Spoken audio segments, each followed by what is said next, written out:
Okay, everybody, let's continue. So I was telling you what debenture holders are or what debenture is. So debenture holder is basically somebody who is holding debenture as an instrument. That means who has invested in debenture as an instrument, right? So debenture holder का मतलब आपका basically यही हुआ कि अगर आप debenture instrument में invest करते हैं तो आपको डिबेंचर होल्डर कहा जाएगा, और जो इक्विटी में इन्वेस्ट करते हैं उसे कहा जाता है equity share holders. Now debenture holders और इक्विटी शेयर होल्डर्स में डिबेंचर क्या है और इक्विटी क्या है मैं फिर से एक बार समझा देती हूँ आपको. और अगर ये समझ में आ जाए तो वेरी गुड, नहीं समझ में आए so do not put so much of emphasis in just understanding this point, because ये आपको जैसे जैसे आप आगे बढ़ते जाएंगे, अकाउंट्स पढ़ेंगे, बिजनेस स्टडीज पढ़ेंगे, आपको ये समझ में आता जाएगा. So don't worry, and I am always available, so don't worry about it, right? And secondly, since now the good part is that I am already a specialized person of accountancy and finance, मैंने इसी में specialization किया है, so you can always ask your doubts after the class also, right? So let me give you a brief of what we were discussing. So debenture holder यानी कि debentures आपके क्या instrument होते हैं. सो डिबेंचर का मतलब होता है एक ऐसा इंस्ट्रूमेंट, लाइक पहले तो हम ये समझ लेते हैं कि डिबेंचर और इक्विटी दोनों ही ऑर्गेनाइजेशन यानी कि बिजनेस यूज करता है पैसा रेस करने के लिए, राइट? मतलब मुझे फंड्स चाहिए, मुझे कैपिटल चाहिए और मुझे पैसा रेस करना है. सो डिबेंचर या इक्विटी आप दोनों में से कोई भी यूज कर सकते हैं या दोनों यूज कर सकते हैं एक ही टाइम पर, ये दोनों पॉसिबल है. Okay, next is, I hope this is clear to everybody. Now let's move on to the next point, and which is कि जब मैं बात करती हूँ डिबेंचर की और इक्विटी की तो उसके बेसिक फर्क क्या होता है. डिबेंचर का मतलब होता है कि अगर पब्लिक डिबेंचर में इन्वेस्ट कर रही है तो वो बेसिकली एक तरीके का आपको लोन दे रही है, राइट? लोन का मतलब हुआ कि वो एक क्रेडिटरशिप सिक्योरिटी है. क्रेडिटरशिप का मतलब हुआ कि आप से जब ये आपको जब ये पैसा ये फंड्स दिए जाएंगे तो पब्लिक आपसे उम्मीद करेगी कि आप उनको टाइमली इंटरेस्ट पे करें, नंबर वन. नंबर टू, आप उनको प्रिंसिपल अमाउंट जो उन्होंने इन्वेस्ट किया है वो भी रीपे करेंगे जिस भी टाइम वो मैच्योर हो रहा होगा. जैसे मान लेते हैं कि अगर मैंने 2 साल के लिए डिबेंचर इशू किया है तो जब 2 साल पूरे हो जाएंगे आपका जो बेसिक अमाउंट है, जो प्रिंसिपल अमाउंट है, आपको वो भी वापस करना पड़ेगा उन डिबेंचर होल्डर्स को. सो दिस इज डिबेंचर्स. बेसिक फर्क क्या है इक्विटी और डिबेंचर के अंदर कि इक्विटी में जो लोग पार्टिसिपेट करते हैं यानी कि जो इन्वेस्ट करते हैं उनको, क्योंकि वो इक्विटी शेयर्स खरीद रहे हैं तो उनको ओनरशिप के राइट्स मिलते हैं. ओनरशिप का राइट का मतलब क्या हुआ? Because they are the owner, so they have the right to take decisions about the company. They have the right to participate in the voting right, participate in the management of the organization. उनको voting rights मिलते हैं. So basically वो ही लोग हैं, equity share holders हैं, जो कि हमारी कंपनी को चला रहे हैं, ऑपरेशंस उसके रन कर रहे हैं, उसके डिसीजंस ले रहे हैं.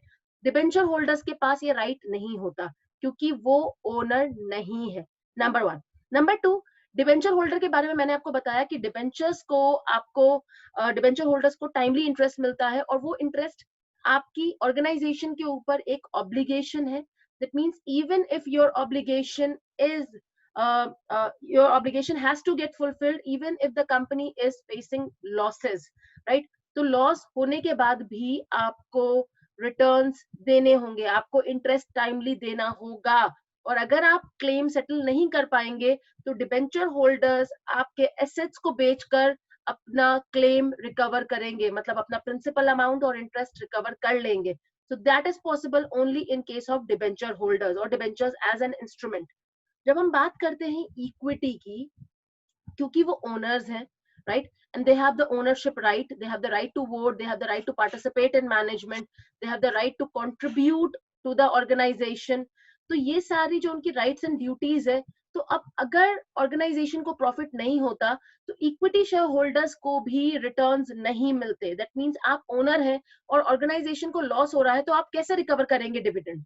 सो basically you are going to forgo the dividend because the organization is running into losses. तो इससे हमने क्या जाना कि इक्विटी से पार्टिसिपेट करने, इक्विटी में इन्वेस्ट करने से अच्छा है कि हम डिबेंचर में इन्वेस्ट करें, क्योंकि वहां पे हमारी सेफ्टी ज्यादा है। एग्जैक्टली आपने बिल्कुल सही समझा। मगर मैं आपको बताना चाहूंगी कि इक्विटी का फायदा क्या है और डिबेंचर्स में क्या फायदा नहीं है। जब भी आप डिबेंचर में इन्वेस्ट करते हैं, you are not possessing the ownership, आपके पास कोई राइट्स नहीं है। तो अगर ऑर्गेनाइजेशन ग्रो करेगी, प्रॉफिट्स में जाएगी, तो आपको कोई बेनिफिट नहीं मिलेगा, आपको सिर्फ इंटरेस्ट मिलेगा जो कि ड्यू है, और आपको आपका प्रिंसिपल अमाउंट मिल जाएगा जो कि जब ड्यू होगा वो तब मिलेगा, राइट। तो that is it what you are going to recover. मगर अगर इक्विटी शेयर होल्डर्स की हम यहाँ बात करें, तो क्योंकि आपने ओनरशिप फंड में इन्वेस्ट किया हुआ है, ओनरशिप में इन्वेस्ट किया हुआ है, that means you are one of the owner of the organisation. तो जब ऑर्गेनाइजेशन ग्रो कर रही है तो आप भी ग्रो करेंगे, आपका प्रॉफिट भी बढ़ेगा, क्योंकि इक्विटी शेयर होल्डर्स का जो हम डिविडेंड पे करते हैं वो कभी फिक्स्ड रेट से पे नहीं होता। दैट मीन्स आपका इन्वेस्टमेंट जितना होगा उसके हिसाब से आपको रिटर्न जरूर मिलेगा।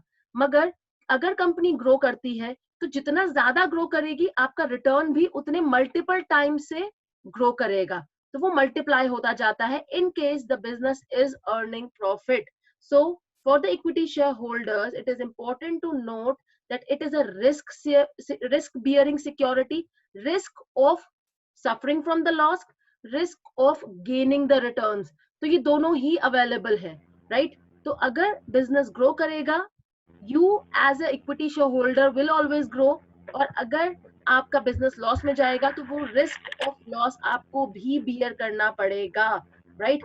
सो this is what equity share holder and debenture holder means, and debenture and equity means. I hope it is clear to all. अगर अभी भी नहीं समझ में आया है तो आप अपने डाउट्स लिखिए चैट बॉक्स में। Okay, does organisation have an option not to sell their debentures? देखिए, इक्विटी के थ्रू पैसा रेज करना या डिबेंचर के थ्रू पैसा रेज करना, ये ऑर्गेनाइजेशन की चॉइस है।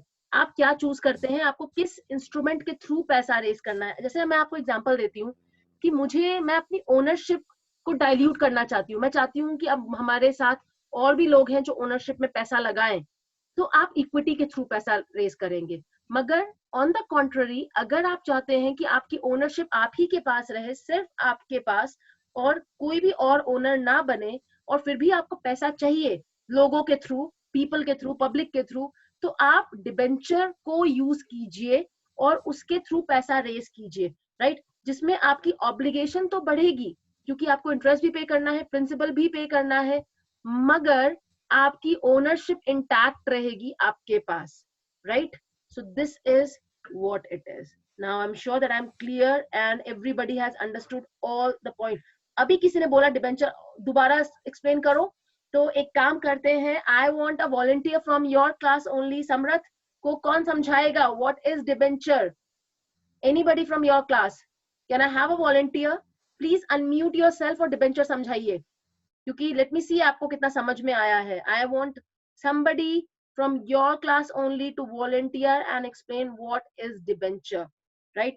और समरथ, अगर आपको कोई नहीं समझा पाएगा डिबेंचर तो मैं बाद में समझाऊंगी after the class is over. Okay, so we have Arushi, sorry Anushri. तो अनुश्री, आप समझाने वाले हैं? अगर आप समझाने वाले हैं तो प्लीज अनम्यूट का ऑप्शन प्रेस कीजिए अपने पास और समझाइए व्हाट इज डिबेंचर। और एक हमारे debenture is basically Anushree please go ahead. yeah, debenture is basically a liability on the organization. It actually gives funds on the for the organization so as to get profit for himself, matlab itself, and it is holding some of the fund. It actually provides funds to the organization, but it is the liability because if the organization is not in the profit or it is not getting the profit, still it has to give some amount of some amount of the funds which has to be interest to the debenture holder, because it is a liability on that organization. And whereas in equity, if the organization in a loss, it does not have to give interest to the, because dividend, because dividend, what we call it,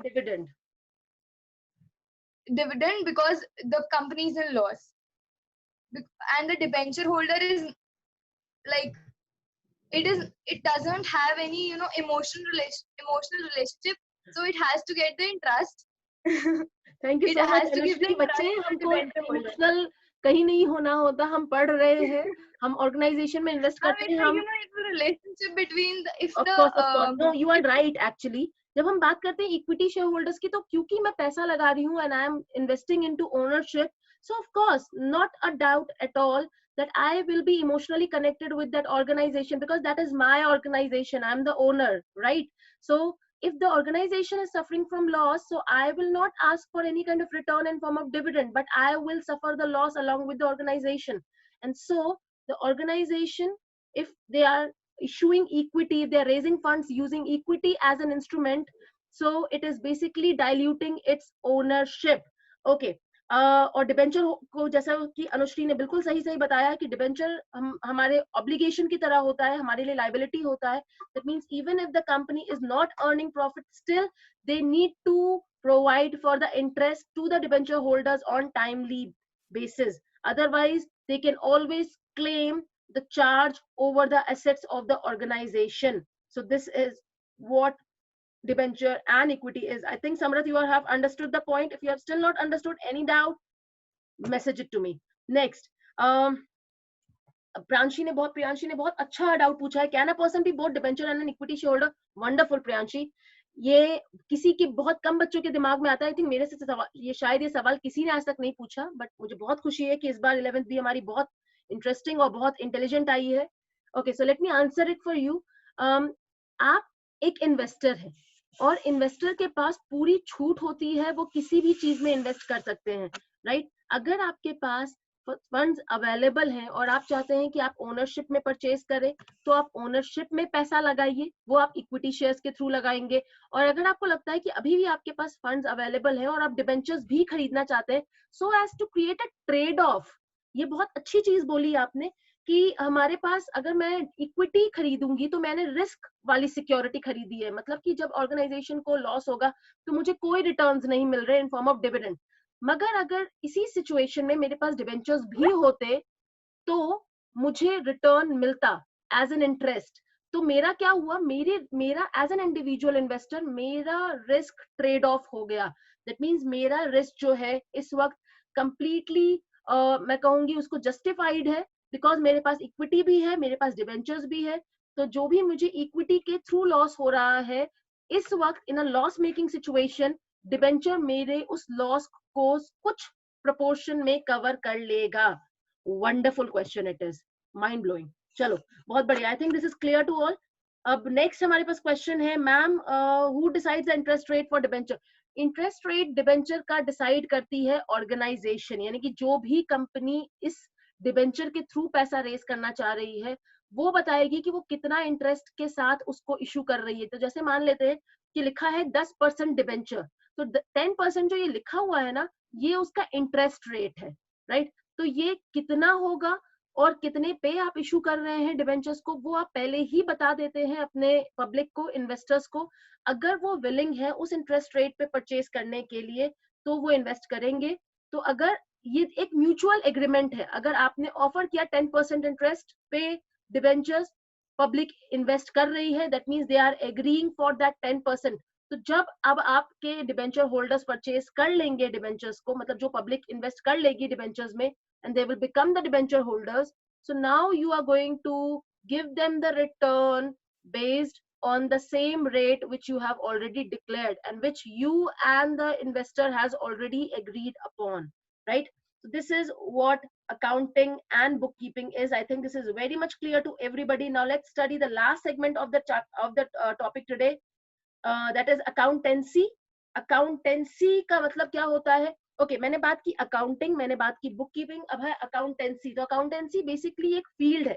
आप जब पढ़ते हैं तो बहुत सारे बच्चे बोलेंगे subject को हम अकाउंट्स पढ़ रहे हैं, जनरली ऐसे ही बोला जाता है, बट हम अकाउंट्स नहीं पढ़ रहे, हम अकाउंटेंसी पढ़ रहे हैं, because we are studying a field of knowledge. Accounts short form में कहा जाता है अकाउंटेंसी को, बट अकाउंट्स एक्चुअली कहा जाता है लेजर अकाउंट्स को, राइट? यानी कि जहां भी हम अकाउंट्स के अंदर, अकाउंटिंग के अंदर लेजर बनाते हैं उसको अकाउंट्स कहा जाता है। Accountancy is basically that entire field of knowledge which we are going to study.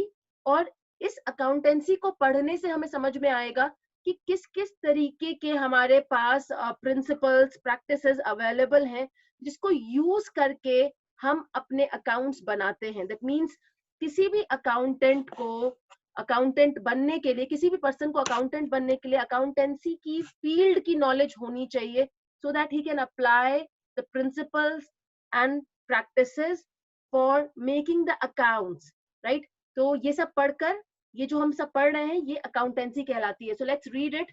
Accountancy refers to the systematic knowledge of the principles and the techniques applied in accounting.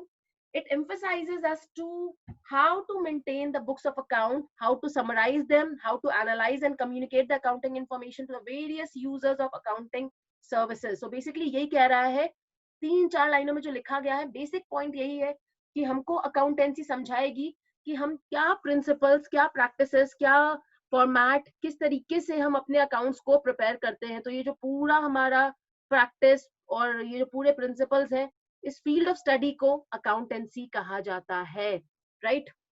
एक line में collar ने बहुत अच्छा समझाया है. Accountancy refers to the entire body of theory and practice of accounting, यानी कि जो आप अकाउंटिंग में करने वाले हैं उस फील्ड ऑफ स्टडी को ही अकाउंटेंसी कहते हैं.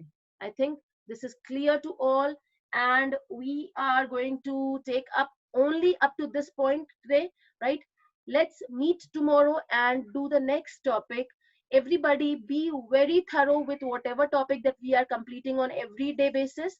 Please revise, repeat, write it down in your notebook, make your own notes, do it to understand it well, because if you're understanding it well, आगे के chapters आपके आसान होते जाएंगे. याद रखिए, अकाउंटिंग में और अकाउंटेंसी के अंदर हर एक चैप्टर दूसरे चैप्टर से जुड़ा हुआ है, उसके पहले चैप्टर से, राइट. तो अगर आपको पहला चैप्टर समझ में आ गया, आपको दूसरा चैप्टर बहुत आराम से समझ में आएगा. And so this is how it connects.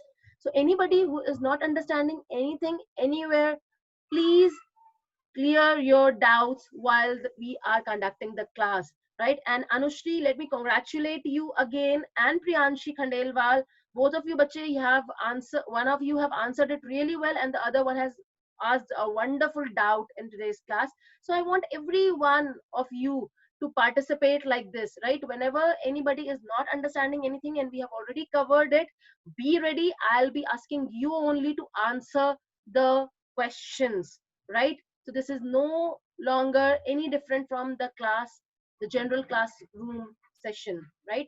Everybody, please take care of yourself. We'll be meeting tomorrow now at the same time, and let's continue with our class at the same time, that is 10 o'clock. So without a miss, you should be present in the class at 10 a.m. on everyday basis, unless and until there's any further changes which are taking place from the school side or any further instructions. We are going to continue with the same time, and I hope everybody is okay with it, right. Thank you, everybody. Please take care and keep yourself safe. Let's meet tomorrow.